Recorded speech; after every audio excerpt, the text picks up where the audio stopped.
Look at there. Say hi. Hi. Go smile, sit, and talk money. Are we going to Tokmanni? Yeah. What are you going to buy in Tokmanni? Not there. Where do you want to go? Cost. Huomenna Kosti kaato. Because you want to buy what? Uuskirja. What is uuskirja englanniksi? Tell them what is uuskirja in English? New book? Joo. Anika wants to buy a new book, guys. Huomenna sinne Kosti kaatolle. Tomorrow? Joo. Is there a book in Koskikartano or do you mean Karkainen? Kosti kaato. Anika likes reading books a lot. Yeah. Yeah. Maybe let's go borrow in the library. Yeah. And go there. Say hi. Yeah. Hi, friends. Hi, friends. How are you? How old are you, Anika? 10 €. 10 euroa. It's not euroa. 10? 11. Aviela. Next year, you're going to be 11. I love you, big girl. Mommy's big girl, yeah. Mommy's 11. big girl. 11. Is how old? Mm-mm. You're 11 years old? 10 years old. As of the moment, you are 10 years old. No, 11, 10 years old. Mommy is so tired at work. Yeah. Are you tired in the school? Yeah. Yeah. Did you play with friends today? Yeah. How was the day in the school? Good school. Was it good day? Yeah. Yeah. Say hey, Pa. Hey, Pa. I'm flying kisses to them. Babe, hey, Pa friends. Hey, Pa friends. Hey, Pa friends. Is Anika a baby?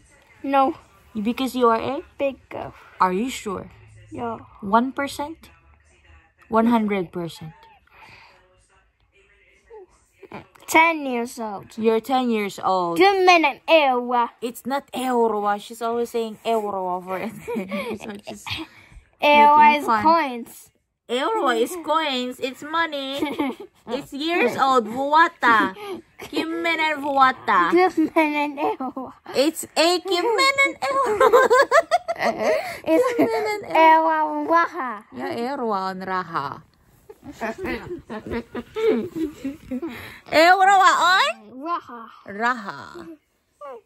Do you want to go to Philippines? Yo.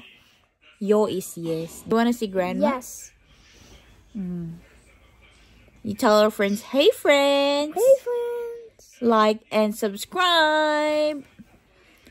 How do you say it? How many are there numbers? But tell them, hey friends. Hey friends. Like and subscribe. Say cheese. Say cheese. Like and subscribe, friends. Goodbye. Goodbye. Sana ako goodbye in Finnish. Hey, Pa. Hey, hey. Hey, Pa. She is my big girl. My only big girl. She's Mommy's baby. She's not a baby. Sometimes baby. No, sometimes baby. Sometimes a big girl. Oh, sometimes big girl only. Yeah. And most of the times baby. But she is Mommy's big girl anyway. Like that? Yeah. You want to be a big girl? Yeah. Not a baby. No. No. I love you, Mommy's big girl. Yeah.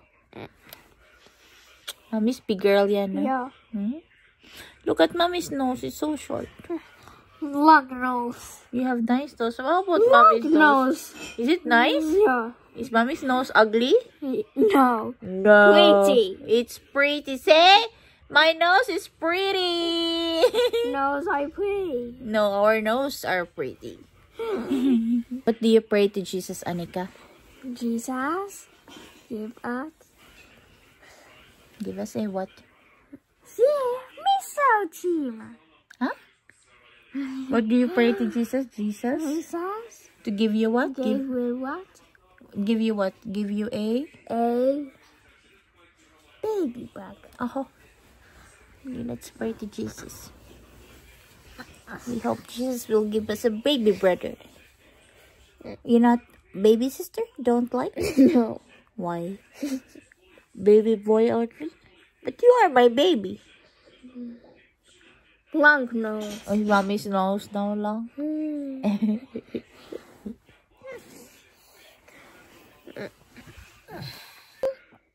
Ilong, ilong, ilong. Mata. Mata. Ilong, ilong, ilong. Katoy on. Bibig. Baby.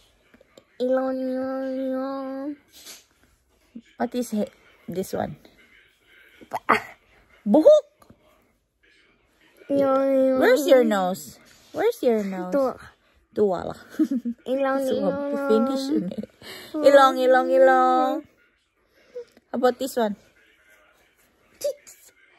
Pisngi. Disney. Pisngi. Hindi Ilong. pisngi. Pisngi. Ilong, ilong, ilong. Lips. Lips. English wala. Bibig. Ilong, ilong, ilong. Tail. Tail? No. Ikataon suwamexi. Eyebrows.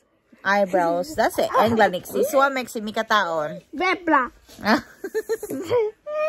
Mikataon. Sela. Huh? Sela. Ako. Can you say, you are my sunshine, my only big girl. She's mommy's baby. No, babe. Oh, Pimu's looking in the window. Is Pimu find something there in the window? Yeah. Pimu look something. Is there something, Pimu? Yeah. What is it there? Beam was a hound. Yeah, maybe Pimu will hunt rabbits soon. Do you want to eat rabbit? Tomorrow. Tomorrow? Yeah. We don't have a rabbit yet. Pimu needs to hunt it. Good night. So tomorrow we are going to what? We are going to watch TV And tablet. and tablet tomorrow. And then what else? Shall mommy buy sip-sit tomorrow or no? Tomorrow. We'll buy sip-sit. Yeah. What kind of sip-sit mommy going to buy? Heart chips. The heart sip-sit? You Yeah. like that one? Yeah. How about Pringles? Original. The original one, the color red. Yeah. Okay. How about Sukla? Ace. No chocolate. No chocolate. How about candies? Ekaki. No candies. Ekikas. No ni. Only sip-sit. Yeah. And then daddy will go hunting. Yeah. Mommy and Anika will be at home. Yeah. Okay. A good girl ako tomorrow sa school, ah. Yeah. Tomorrow Imperial Thai. Sitten. Lavantai. Nani. Sunotai. Yo, Sunday. What is next after Sunday? Kia. Ni, pamuto huwa me na otetan kirya. Let's read the book. We will watch TV. What else we will do? Yeah. And then play tableti tomorrow. Yeah. What else? What else we do tomorrow? We are not going to buy the book because we will wait for the Christmas. Yeah. Nani? Let's say good night na. Good night. Good night. Hello Ray guys, it's another day and good morning na ito sa vlog na to. So yung previous clips guys is kuha yon ng the previous day after yon ng aking graveyard shift or ng aking panggabi na trabaho guys. So nagpahinga lang ako ng buong gabi and ito na naman tayo, panibagong araw and mahaba-haba yung aking day off and nagpapatulong ako dito kay Anika guys na gumawa kami ng pancake for our breakfast. Can you help mommy mix this one? Breakfast namin is pupunta din kami ng church kasi it's a weekend guys and magsisimba kami. So, sabi ko kay Anika na tulungan na lang niya ako. Binigyan ko lang siya ng instruction kung anong gagawin niya. Tapos, ayun siya na nag-ukay-ukay guys. Kasi nga, wala pa talaga akong strength. Kahit na nakatulog naman ako ng maayos. Pero pagod na pagod pa rin yung katawan ko after ng night shift. Di kasi talaga biro ang night shift guys. Kasi mabawiin talaga yung lakas mo doon sa... Or mahurot ang imong kusog sa kanang bitaw. Magpulaw, bitaw ka. Kaya yun, wala akong lakas. Pero buti na lang at malaki-laki na rin talaga si Anika guys. Nakakatulong na rin siya kahit papano dito sa amin sa bahay. But we are not obliging her. I let her enjoy guys talaga yung pambata talaga na gawain, which is maglaro. So, bago kami umalis ng bahay is nilabas muna ni Nico si Pimo para makiihi. And pupunta na kami sa simbahan kasi merong activity sa church and we will be participating that one. So, itong vlog na to is late autumn na ito na vlog guys na hindi ko lang talaga siya na-edit. But actually, I really wanted to post this one. It's just that I didn't have enough time. Kaya ngayon ko na lang talaga siya ipopost and isi-share sa inyo. Dito malapit sa amin guys is merong isang suwo dito or swamp. Ang swamp sa Finnish po, ang tawag nila is suwo. S-U-O, suwo. So nagpunta kami doon guys kasi maganda yung view doon and para ma-relax na rin kami. Yung Soy Salmen Suwo guys is surrounded siya ng maraming hiking trails and it's also a conservation area dito sa Finland din na nagtototal siya ng 34.4 hectares or more yata ng swamp areas niya guys. Tapos merong lake. So napakaganda ng area na to guys, lalong-lalo na kapag summer. However, kapag maraming puno talaga dito sa Finland, ang isa sa mga challenges is yung mga lamok talaga guys. Grabe talaga dami ang lamok dito kasi nga napapaligiran kami dito ng water and maraming lakes and swamps. Pero napakaganda talaga ng area na to guys and gustong-gusto ko talaga na na nagpupunta kami ng mga ganitong area and nakaka-relax talaga siya sa mata and alam mo yung parang calm lang talaga na activity with the family. So it was quite gloomy that day but it was nice kasi hindi siya ganun kalamig. Actually, after ito ng first snow, November na ito na mga videos guys nung nagpunta kami dito sa Soy Salmen Suwo. And napakaganda talaga ng lake dito guys. I think yung lake nito, ang tawag dito is yung Iso-Tilijärvi na lake ang pangalan. So, nakakatuwa talaga guys na alam mo yung malapit lang sa amin and nai-enjoy talaga namin yung nature and nakakakalma talaga siya sa pakiramdam. Sobrang dami ko talagang gustong i-share sa inyo guys lahat ng mga nakikita ko namin dito, yung nature dito sa Finland, yung mag-open up talaga sa inyo about us, about our family here in Finland, how we are living and how we enjoy simple things every day.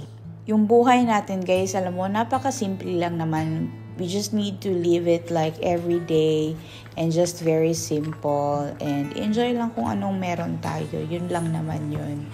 Pero alam niyo ba, may mga request yung mga tao sa paligid natin na minsan hindi talaga natin kayang pagbigyan. O kaya naman may mga expectations tayo sa buhay na hindi natin kayang ibigay agad-agad. Gustuhin man natin. Pero alam mo yung God always have His perfect time. And may right timing talaga sa lahat ng bagay guys. You will not receive those kind of things. Lahat ng mga wishes mo, lahat ng prayers mo in time. Kasi nga, merong tamang pagkakataon para sa mga ganong klaseng bagay na kailangan mo matanggap. Kasi by the time na natanggap mo yun, then only ma-appreciate mo ng mas mabuti bakit ngayon mo lang siya natanggap. O kaya masasabi mo na ngayon ko lang siya na-experience kasi ito na yung perfect time para sa akin na ma-experience ko to. Aside from books na palaging nire-request ni Anika guys, almost every week and wish na talaga na makapunta ng library almost every week. Isa sa mga pinakamalaking request ni Anika guys is magkaroon siya ng baby brother. There were several scenarios guys na pumupunta yan siya sa kwarto namin tapos sasabihan niya kaming dalawa ni Nico na please give me a baby brother tapos magdarasal siya dun sa harap namin guys na Jesus please give me a baby brother. I love you, Jesus. Amen. Yun lagi yung prayers niya, guys. Tapos sasabihin niya na bibili niya daw yung baby brother niya ng color blue daw na t-shirt, guys, na meron daw dinosaur na design. Tapos sabi ko, ayaw mo ng pink? Sabi niya, ayaw niya daw. Gusto niya daw yung color blue lang daw na t-shirt talaga. yun daw yung ibibili niya sa baby brother niya. Alam niyo ba na gustong-gusto talaga namin pagbigyan si Anika, guys. Gusto namin ni Nico, but hindi pa talaga siya perfect time. And God did not allow it to happen yet. Ngayon ko lang to i-share, guys, because this is the time na natanggap ko na talaga, guys, bakit hindi pa talaga kami magkaroon ng anak ni Nico. December 2023, we found out that Nico and I were pregnant. And we were so amazed and so overwhelmed to share the joy to Anika, guys, that she's going to have a baby brother. Or maybe a baby sister, but she would prefer to have a baby brother kasi yun talaga yung wish niya. So whatever it is, we would accept what would be the gender of the child. So we were so blessed, guys, and we were so thankful to God that finally we are pregnant. So, nagpa-check up na ako sa doktor and nagkaroon ng ultrasound, but since it's still too early, hindi pa talaga siya makita through ultrasound, guys. Otherwise, sa transvaginal ultrasound, dun talaga makikita ng mas maayos. No, nagpa-check up ako sa doktor, guys, 10 weeks pregnant na ako, ay nakaka-experience na rin talaga ako ng mga dizziness, pagod ako, tapos yung gusto ko lang magpahinga ng palagi. Lahat talaga ng signs and symptoms ng pregnancy, meron din talaga ako. Meron akong mga hormones ng pregnancy, nag-change yung katawan ko. Lahat-lahat, guys, na experience ko yun. And napakahirap sa akin, guys, kasi nga working mom ako, nag-work ako that time. So, napaka-challenging siya para sa akin. Plus, yung nature ng trabaho ko sa hospital, guys. Tapos sa surgery department pa ako. So, nakakita ako ng mga bloods, ng mga urine, mga poop, and everything, guys, na halo-halo nga siya. Tapos, yung amoy sa hospital is napaka-irritating talaga siya para sa akin. Tapos, sa second scan ko, guys, na-meet ko na rin finally yung aking doctor kasi yung first na scanning, it was just the nurse. So, by this time, ginawa na yung transvaginal ultrasound. And dito na-confirm sa amin ng doktor na merong something wrong. After all the series of blood tests and examinations na ginawa sa akin, guys, sobrang stress ako and we found out na meron akong blighted ovum or yung unembryonic pregnancy in which yung fertilized egg is nag-i-implant siya sa uterine lining but hindi siya mag-grow into embryo. So, parang mukuyos lang siya, guys, after couple of days or couple of weeks. And in-explain sa akin ng doktor na wala talagang reason bakit nagkakaroon na ganito. Hindi niya ma-explain din sa akin bakit ko na-experience yon. But sabi niya, yung blighted ovum or unembryonic pregnancy is one of the most common miscarriage or yung parang makukunan ka nga, guys, kapag first trimester mo. So, it was so heartbreaking for me and Nico, guys. Lalong-lalo na kay Anika, guys, na yung wini-wish niya na baby brother is hindi niya pala makikita and it will need to end there. It was December 2023, guys, yung nangyari lahat to. Ay nagpapasko noon, tapos mag-New Year. Pero I don't have the energy, guys, to decorate our house kasi nga masama yung aking pakiramdam. Plus yung agony ng waiting na kailan ba dudugo lahat or lalabas lahat. So binigyan ako ng doktor ng gamot para i-empty talaga yung aking sinapupunan para lumabas talaga na lahat ng dugo, guys, kasi nga hindi na talaga siya mag-grow into an embryo. So hindi wala talagang tutubo na baby na. So it was so painful, napakasakit, guys, but I just need to accept it. And it was very heartbreaking, but I'm just so thankful, guys, that kahit na-experience ko yun, I'm still blessed, and I'm so blessed to have a very good husband, guys, na through thick and thin, sa pinakamasakit na moment na yun, guys, andyan talaga si Nico, guys, and hindi niya talaga ako iniwan. So, December, guys, ng 2023, we had a very dark and quiet Christmas at home. We never celebrated it, the three of us. But anyways, we had a celebration with Nico's family. Tapos, nung New Year ng 2024, guys, magto 2024 that time, lahat kayo nagsasaya, lahat is happy, but I was bleeding on that day. Nasa shower room lang ako that day kasi that day ng 31st ng 2023, nagdurugo ako, guys. As in, nung araw na yun talaga, lumabas talaga lahat. And nakita ko na wala na. It was the end of it. That is one of the reason na hindi din talaga ako nag-share ng mga vlogs after that one. Kasi nga, I was going through difficult times. Pero this year, guys, na-accept ko na. It took about a year, guys, or more than a year bago ko talaga siya ma-accept lahat-lahat. And ngayon ko lang siya na-i-share. And God is really amazing. Alam mo, pagdaraanin ka talaga niya ng pagsubok to test. Can I see? How long? There's a sea. Kung kailan mo siya tatawagin. And I even came to the time na nagalit ako sa kanya, guys. But I realized something after that na I'm still so blessed with so many things na wala yung ibang tao. Hindi man nabuo yung baby, guys, na wini-wish namin. I know God has a reason why. And hanggang ngayon, naghihintay pa rin kami kung kailan darating yon. But I know in His perfect time, darating din yon, mabibigyan din kami. Kaya lang din sa inyo ngayon, guys, kung nanonood ka ng vlog na to and nakikinig ka sa akin, I hope na yung mga prayers nyo, mga wishes nyo is ibigay din sa inyo. Let's just claim it, guys, na one day, mapapasa atin din, darating din, mangyayari din yung mga bagay-bagay na wini-wish natin or yung mga pinagdarasal natin. Salamat sa inyong lahat, guys, sa patuloy na panonood ng aming mga vlogs. I apologize for this very late video, but I will be posting a little bit more about winter vlogs very soon. Ingat po kayo palagi. We will see you next time. Hey, hey, guys!